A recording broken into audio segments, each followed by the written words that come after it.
यूं तो छठ महापर्व से जुड़ी बहुत सी जानकारियां गूगल और यूट्यूब पर उपलब्ध है, पर फिर भी कुछ छोटी छोटी ऐसी बातें हैं जिन्हें शायद आप और हम नहीं जानते हैं।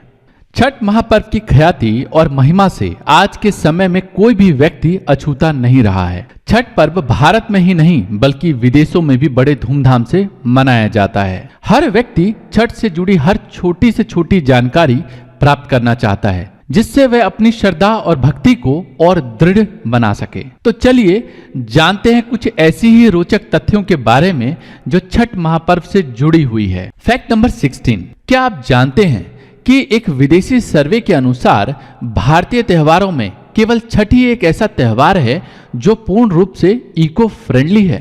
फैक्ट नंबर 15, अगर इतिहास की बात की जाए तो छठ महापर्व को सबसे पहले धारण करने वाली स्त्री देव माता आदिति थी। इसी के साथ द्रौपदी तथा माता सीता ने भी छठ महापर्व को धारण किया था और छठ के नियमों का पूर्ण रूप से पालन किया था। छठ का महापर्व आज भी उसी तरीके और नियमों से मनाया जाता है जिस तरीके से आज से हजारों वर्ष पूर्व मनाया जाता था। छठ की परंपरा में समय के साथ साथ कोई भी परिवर्तन नहीं हुआ है। फैक्ट नंबर 14, बहुत से लोग ये जानते हैं कि छठ पूजा में केवल घाट पर ही उगते और डूबते सूर्य को अर्घ दिया जाता है, परंतु क्या आप जानते हैं संध्या अर्घ के बाद छठधारी घर जाकर घर के आंगन में पूजा और आराधना करते हैं, जिसको कोसी भरना कहते हैं। कोसी में 3, 5 या 7 गन्नों को एक साथ खड़ा करके उसके नीचे दिए, फल, मिष्ठान और छठ पूजा की सारी सामग्री रखकर पूजा की जाती है। यह विशेष बेटों के स्वास्थ्य और उन्नति के लिए किया जाता है। फैक्ट नंबर 13, एक और रोचक तथ्य है जो चीनी से जुड़ा हुआ है। जहां पर हर त्योहार में कोई भी मीठा पकवान या मिठाई बनाने के लिए चीनी का उपयोग किया जाता है, वहीं छठ के प्रसाद में चीनी का उपयोग पूर्ण रूप से वर्जित है। छठ के प्रसाद को पूर्ण रूप से केवल गुड़, घी और दूध में बनाया जाता है। छठ के प्रसाद में कहीं भी चीनी का उपयोग नहीं किया जाता।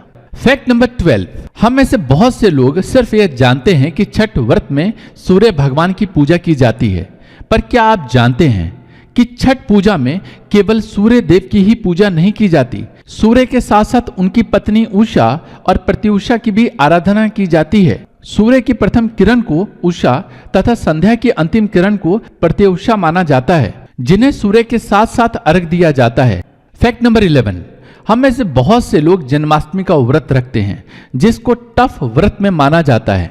क्या आप जानते हैं कि छठ का व्रत सबसे कठिन व्रत माना जाता है, क्योंकि छठ का व्रत 12 या 24 घंटों का ना होकर पूरे 36 घंटों का होता है, जिसमें पानी, तरल या किसी भी ठोस वस्तु को ग्रहण नहीं किया जाता। फैक्ट नंबर 10, हम में से बहुत ही कम लोग जानते हैं कि छठ महापर्व का प्रसाद आज भी मिट्टी के बर्तन में बनाया जाता है। फैक्ट नंबर 9, कई त्योहार और व्रतों में देखा जाता है कि महिलाएं तो पूजा के नियत स्थान पर पहुंच चुकी होती है, परंतु उनकी पूजा की वस्तुएं या तो उनके पति या परिवार के सदस्य द्वारा बाद में लाई जाती है, परंतु छठ महापर्व में ऐसा नहीं होता। व्रतधारी स्त्री कभी भी अपनी बहंगी से आगे नहीं चल सकती, वह हमेशा ही अपनी बहंगी से 2 से 3 कदम पीछे ही रहती है। फैक्ट नंबर 8, जिस प्रकार छठ में साफ सफाई का अधिक ध्यान रखना पड़ता है, उसी प्रकार छठधारियों को व्रत के दौरान अपने पूर्ण वैभव और सुख का त्याग करना पड़ता है। हर व्रतधारी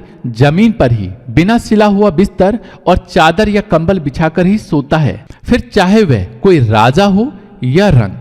फैक्ट नंबर 7, नहाए खाए के बाद अगला दिन खरना का होता है, जिसमें पूरे दिन का उपवास रखने के बाद शाम को गुड़ की खीर, रोटी और चावल के पीठे का प्रसाद ग्रहण किया जाता है। पर क्या आप जानते हैं कि खरना को लोहंडा और छोटी छठ भी कहा जाता है। फैक्ट नंबर 6, आप में से बहुत से लोग जानते हैं कि छठ महापर्व की शुरुआत नहाए खाए से होती है, जिसमें सेंधा नमक से बनी दाल, चावल और कद्दू की सब्जी खाकर इस व्रत की शुरुआत की जाती है। लेकिन क्या आप जानते हैं कि बिना कद्दू की सब्जी खाए इस व्रत को धारण नहीं किया जा सकता।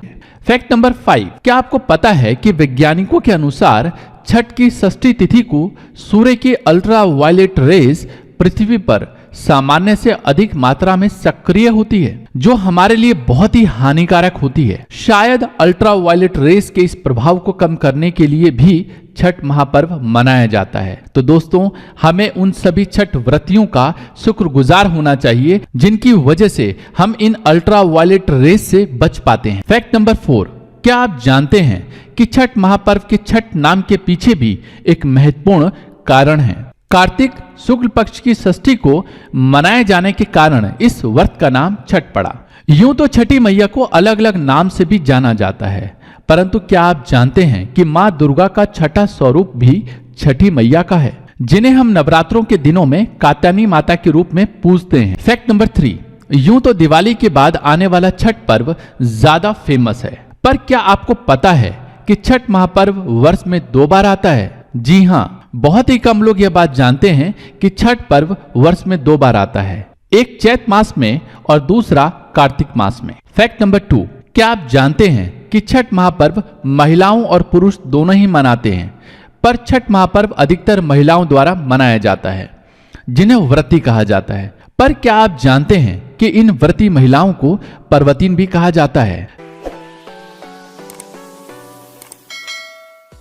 फैक्ट नंबर 1, क्या आपको पता है कि छठ महापर्व में जो वस्तु सबसे महत्वपूर्ण मानी जाती है वह क्या है?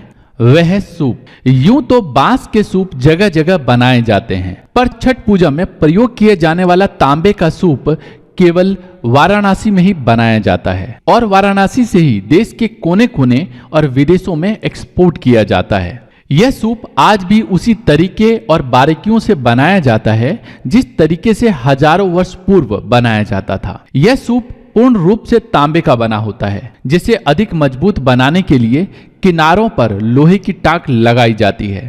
तांबे के सूप पर छठी मैया के साथ साथ छठ से जुड़े शुभ चिन्हों को भी उकेरा जाता है। उम्मीद करता हूं कि आज की यह वीडियो आपको पसंद आई होगी।